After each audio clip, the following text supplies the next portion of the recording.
50 amp hour versus 100 amp hour. What is the right choice? What should you have in your boat? Now, I have a 50 amp hour lead acid that has left me stranded. I have used the crap out of this 50 amp hour lithium that has been phenomenal from Redodio Power. I made a previous video on them. I highly recommend this model. You can check the link in the description. And of course, the daily on my boat is the 100 amp hour lithium. Now, I've made a whole video talking about lead acid, AGM, all those different types of traditional batteries versus lithium batteries, and how lithium is king 9 times out of 10 simply due to their 100% discharge rate versus about half of what the lead acids offer. So today we're going to talk about comparing these two.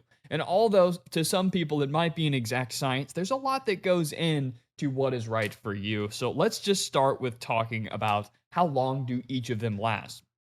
Because 50 amp hour, this is significantly smaller than this battery. You know, this one's in a box, but it reaches the very ends of it. So it's twice the size. It is about triple, almost quadruple the weight and double the cost. It's definitely more expensive than just a little 50 amp hour. So there's a lot that goes into play here. So I'm going to be going some rough math here, some easy for me to do and easy for you to understand is I have a 46-pound thrust trolling motor, and that's my main method of transportation on my little pond Prowler.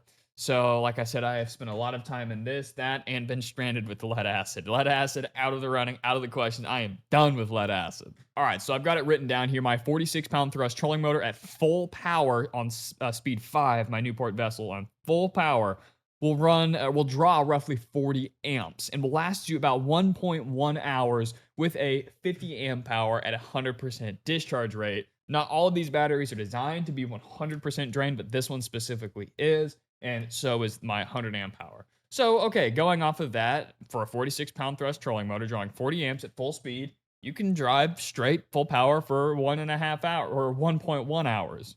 So reasonably, we'll double it for that. So with the 100 amp hour, that's 2.2 hours. Now, I don't know about you, but that doesn't sound like a whole lot of time on the water for me.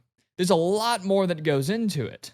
Also, that's in perfect conditions. I deal with tide. I deal with currents. I deal with wind. I deal with a lot of other stuff that quickly will bog down your battery life. Sometimes I'm towing my buddy in a kayak. There's a lot more going on than me going on a completely glass lake or pond.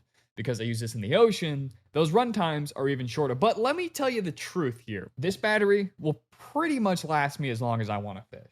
So in my first video talking about this battery, I fished for 3.5 hours and I wasn't really catching fish. It was one of the videos that I actually didn't catch any fish. And well, I was constantly moving. Most of my videos, I am catching fish. I find the spot, I find the school, I find the cover, I find all this different stuff. So I'm kind of sitting there and I'm moving in a very small radius. But on the days I'm not catching fish, I am constantly moving, power fishing, trying to find the fish. And that day, I just couldn't find the fish. So that was basically 3.5 hours of mixing between full speed and slow speed, trolling speed, and constantly moving. Now, it is important to notice that if you run on setting 2 or 3, half throttle, then you're going to be running far less and your battery time will be much more extended. But the point is that you're probably not going to be running 30 minutes full speed to a spot, and then 30 minutes full speed all the way back. Realistically, you're probably not going that far from the boat ramp. Now, I have drove 30 minutes full speed to a spot, fished for 4-5 hours, and drove 30 minutes back at a total of about 5 miles. And 100 amp hour did it. I don't think that the 50 amp hour would. So I look at it this way. 50 amp hours will last you about half a day of reasonable fishing, not nonstop, full-blown cruising. That's not what this is for. This is for getting to your spot, fishing, putting around, moving to another spot, anchoring, whatever, power pulling, whatever you're doing. So for a reasonable amount of fishing, like I did, I got 3.5 hours out of this, no problem, and I didn't drop a single volt. So to me, that's about a half a day, 3 to 4 hours. And I look at 100 amp hour as a full day. You can go from 6 to 10 hours. In fact, this 100 amp hour specifically has a app on my phone, so I can see exactly how much battery life I have left. And when I have it on full throttle, it'll actually show me, okay, this is how many amps I'm drawing, about 40 amps, and it gives me a calculated time left on it. And it's interesting because I just told you that full speed, you're only going to get 2.2 hours. But on my app, it's saying I'm going to get about 4 hours. So it's not an exact science. It can be, but truth is, on the water, there's a lot of different variables. Even the weight of you can make a difference. So let's talk about the pros of the 50 amp hour. One, it is incredibly light, unbelievably light. Like, this thing is ridiculous. I cannot get over how light this thing is. That alone makes it so much easier for me to just haul it down. You know, this weighs 11 pounds. This still weighs about 30 pounds, not including the plastic box, which doesn't weigh much. But it is definitely much lighter. Also, you'll notice it is about half as long. Not quite, but pretty much half as long. So when we're dealing with small boats, just like we are in my boat every single day and on this channel, all you guys pretty much have small boats as well. This takes up way less space. Less weight, way less space. And it's cheaper. Of course, it's cheaper. Now, I could never recommend anybody run a 50 amp hour lead acid, because as we found out in the previous video talking about lead acid versus lithium, you're not going to get 100% discharge of a lead acid. You're going to get half that. So really, you buy 50 amp hour lead acid, you're going to get 25 amp hours. This, you get to run this whole thing to the very end. And hey, 50 amp hours could simply be enough.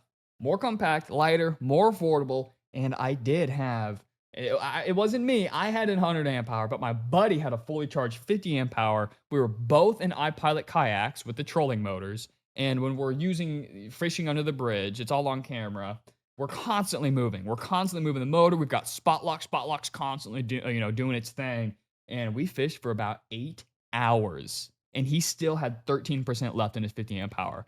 8-hour fishing day of constant trolling motor movement. Granted, it was not on the wide open setting. It was on the small setting, not using too much power on spot lock. But the 50 amp hour was more than enough for a full day of fishing under a bridge. Bridges are choke points. There's always a lot of current, especially when we're fishing the rushing tides. That's the best time to bridge fish for us. That motor's putting in work. That battery's putting in work, and he had 13% left. So, I mean, honestly, 50 amp hour, there's a lot of reasons to go with it. For me, personally, I'm a 100 amp hour kind of guy. Why? Why not? Sometimes, I fish all day and I check my batteries, like I got 50% left. I'll just leave it in the boat and take it out the next day for another half day or even a full day. I just like having the peace of mind that no matter what happens, I ain't losing battery. Something bad would have to happen if I ran out of juice. I don't even know if I've ever ran this thing less than 50%, and I fish for like a day at a time. I'm not usually a half dayer. I'm half day minimum to full day. But of course, it's heavier, it takes up more space in the boat, and it costs more. So realistically, it's up to you, but more importantly, it's up to your boat. Are you just going to be cruising for fun? You don't really fish? Get the 100 amp hour, because you're going to be having full speed a lot longer. Do you love to fish and you don't really go that far from the boat ramp? Well, save the money, save the weight, save the space. Because if you fish a lot, lifting a 50 amp hour versus my 100 amp hour out of a boat every single day, that adds up. So those are the key differences.